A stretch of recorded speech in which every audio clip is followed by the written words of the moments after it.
네, 선관위 박찬진 사무총장과 송봉석 사무차장이 지난 25일 전격 사퇴를 했습니다. 그러나 본인들만 사퇴한다고 끝날 문제가 아니었습니다. 송봉석 전 사무차장의 자녀는 비다수인 대상 채용을 통해 채용되었습니다. 2명이 지원해서 2명이 채용되었습니다. 비다수인 대상 채용이라는 방식은 매우 드문 경우라고 합니다. 당연히 공고도 없었습니다. 누군가에게는 기회조차 없었다는 얘기입니다. 더구나 이 해당 채용의 실시계획 문건을 보면 말문이 막힐 정도입니다. 충청북도 선거관리위원회의 2018년도 경력 경쟁 채용 시험 등 실시계획을 보면 이미 응시 대상자가 기재되어 있습니다. 특정인을 위한 채용 계획이라는 생각을 하지 않을 수가 없습니다. 문제는 여기서 그치지 않습니다. 선관위에 공고도 되지도 않았는데 어떻게 알고 지원을 하냐고 물으니 결혼이 생긴 시군구에 공문을 보내 지원자를 모집했다고 설명했습니다. 당시 결혼이 생긴 곳은 괴산군 선관위와 단양군 선관위라고 합니다. 하지만 계획서에 나온 응시자와 최종 합격자는 충남 보령시 소속의 송 차무차장의 자녀입니다. 어떻게 충남 보령의 공무원이 공고도 없이 진행된 충북선거관리위원회의 비다수인 대상 채용에 응시했는지 선관위는 지금까지 답변을 하지 못하고 있습니다. 헌법기관이라는 이유로 그동안 선관위가 얼마나 견제 없이 감시 없이 엉망진창으로 일해왔는지 놀라울 따름입니다. 셀프 결재한 선관위가 셀프 감사로 진상을 밝히겠다는 것부터 어불성설입니다. 헌법기관인 선관위가 특혜 반칙이 난무하는 해방구가 되어버렸습니다. 노태학 선거관리위원장은 아무 말이 없습니다.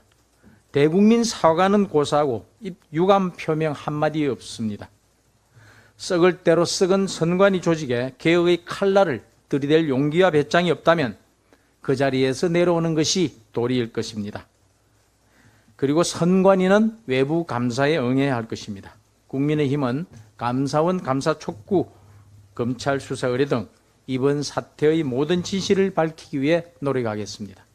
더 이상 아빠 찬스로 우리 청년들이 좌절하지 않도록 정책적인 개선책도 마련하겠습니다. 네, 한노희 간사 이민자 의원입니다. 민노총 전국검수노동조합이 5월 30일 총파업하겠다고 합니다. 총파업의 주요 목적은 노동계약 폐기, 민주노조 사수, 노동민중생존권 쟁취입니다. 본 의원이 생각한데 노동계약 폐기가 아니고 공권력 간보기, 민주노조 사수가 아니고 민노총 간부 밥통 사수, 노동민중생존권 쟁취가 아닌 노동민중생존권을 짓밟는 행위일 뿐입니다.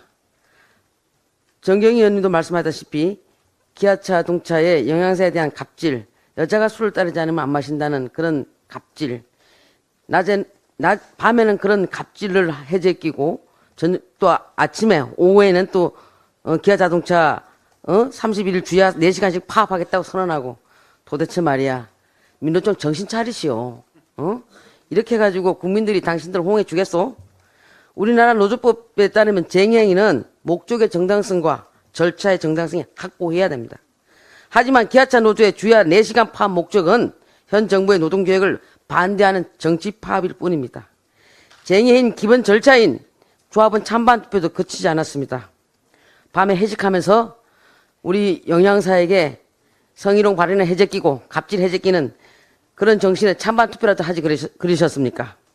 지난 5월 24일 한노에서 민주당과 정의당이 본회의에 직회부한 불법 파업 조장법이 국회를 통과한다면 기아자동차 노조의 파업 목적은 분명 불법에서 합법이 될 것이며 불법 행위에 대한 손해배상에도 제한이 생기게 됩니다.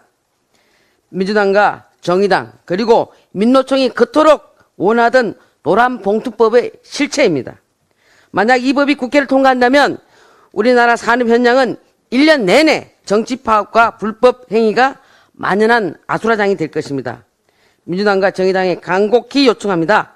파업공화국이 공화국이 문을 여는 불법 조장법의 입법을 중지해 주십시오.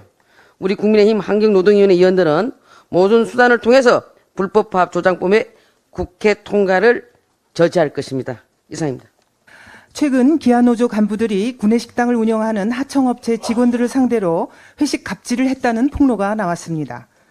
기아노조 간부들이 하청업체 소속 여성 영양사들을 회식에 강제 동원해서 나는 여자가 따라주는 술 아니면 안 먹는다며 술을 따르게 하는 등 영양사들을 접대부 취급했다는 것입니다. 조사 결과 급식업체 담당 노조 간부가 20대 영양사 3명을 회식 참석자로 지명했는가 하면 2주도 안 돼 또 회식을 벌이며 2차 회식에 나온 영양사를 다시 데리고 오라고 하는 등 3차례나 이런 짓을 벌인 것으로 밝혀졌습니다. 이건 단순한 갑질을 넘어 파렴치한 성희롱, 성추행 아닙니까? 문제는 여기서 끝이 아닙니다. 이 사건이 보도된 후 민노총, 금속노조, 기아자동차 지부는 사과문을 냈는데 그 사과문에서 사실관계를 떠나 피해 호소인께 사과드린다며 피해자를 피해 호소인으로 지칭했습니다. 잘 아시는 것처럼 피해 호소인은 더불어민주당이 박원순 전 서울시장의 성폭력 피해자를 지칭할 때 사용한 해괴한 신조어입니다. 용어 그 자체로 피해자를 2번 죽이는 2차 가해에 해당합니다. 박원순 성폭력의 피해자가 오죽했으면 나는 피해 호소인이 아닙니다라는 제목의 책을 냈겠습니까? 더불어민주당이 더듬어 만진당으로 불리는 데는 다 이유가 있습니다. 피해 호소인이라는 더불어민주당의 망언을 민주노총이 그대로 따라하고 있는 겁니다. 평소 입만 열면 민주화, 인권을 부르짖는 자들이 실제 하는 짓은 성희롱, 성추행이 주특기입니까? 이번 사건은 단순히 노조 갑질로 끝날 문제가 아닙니다. 엄정한 수사를 통해 성희롱, 성추행 등 범죄 여부를 낱낱이 가려내야 할 것입니다. 행정안전위 간사 이만희 의원입니다. 민주노총 산하 건설노조가 지난 서울 도심 한복판에서 벌였던 불법 노숙 집회에 대한 강한 비판에도 불구하고 또다시 불법 집회를 열 계획이라고 합니다.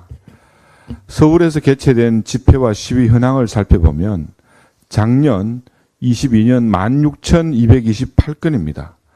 올해 4월까지만 하더라도 5,678건의 집회 시위가 벌어지고 있어서 하루 평균 크고 작은 집회가 47건씩 벌어지고 있는 상황입니다. 이로 인한 집회의 관리를 위해 참여한 경찰 부상자를 살펴보면은 2021년 35명, 22년 51명 등 아직까지 성숙하고 평화로운 집회가 자리 잡았다고 보기에는 상당한 어려움이 있습니다. 경찰의 집회 관리에 대한 대응에 대해서 여러 가지 부적절하다는 지적이 이어진 부분이 있었고 여기에 대한 대책 마련에 대한 목소리가 높았습니다. 관련해서 불법 집회 현황에 대한 파악을 요구를 했지만 경찰은 상당히 놀랍게도 불법 집회와 관련된 그 어떤 통계도 관리하고 있지 않는 것으로 확인되었습니다.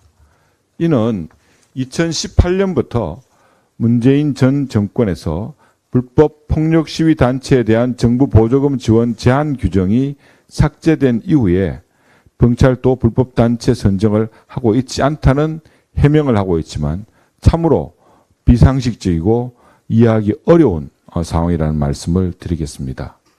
심지어 2017년 경찰개혁위원회에서는 인권 친화적인 집회 시위를 만들겠다며 경찰에 어차피 집회 시위는 도로에서 벌어지는 것이니 일반 교통 방해제의 적용 자체를 배제할 것을 권고하는 등 비상식적인 공고 자체가 이루어졌다는 말씀도 함께 드리겠습니다. 경찰은 이러한 권고안을 모두 수용해서 사실상 정부를 등에업은 노조 앞에 스스로 공권력을 무장해제했다고 봄이 타당할 것입니다. 집회 시위가 국민의 기본적인 기본권이긴 하지만 헌법 정신을 악용하면서 일반 시민의 평온한 일상과 통행권 그리고 안전까지 침해하는 것에 대해서는 허용될 수 없다고 생각합니다. 우리 국민의힘 행정안전위원회는 경찰이 불법 집회에서 발생하는 불법 행위에 대한 철저한 대응 그리고 시민에게 불편을 주지 않는 선에서 상식적인 테두리 내에서 정당한 합법적 집회가 이루어질 수 있도록 계속적인 관련 제도와 검토를 해나가겠다는 말씀을 드리겠습니다. 법사위 간사인 정점식 의원입니다. 불법 파업 근로자에 대한 기업의 손해배상 청구를 불가능하게 하는 불법 파업 조장법, 즉 노란봉투법의 국회 본회의 의결에 대하여 부의 의결에 대하여 국민의힘 법사위 위원들은 오늘 오전 11시 헌법재판소의 노란봉투법 권한쟁의 심판 청구 및 본회의 부의 의결의 효력 정지와 본회의 상정금지 가처분 신청서를 제출할 예정입니다. 민주당 한노위 위원들은 불법 파업 조장법이 국회법에 규정되어 있는 법사위가 이유 없이 60일 이내에 심사를 마치지 아니하였을 때에 해당한다는 사유로 직회부의 명분을 들고 있지만 이는 명백한 허위사실입니다.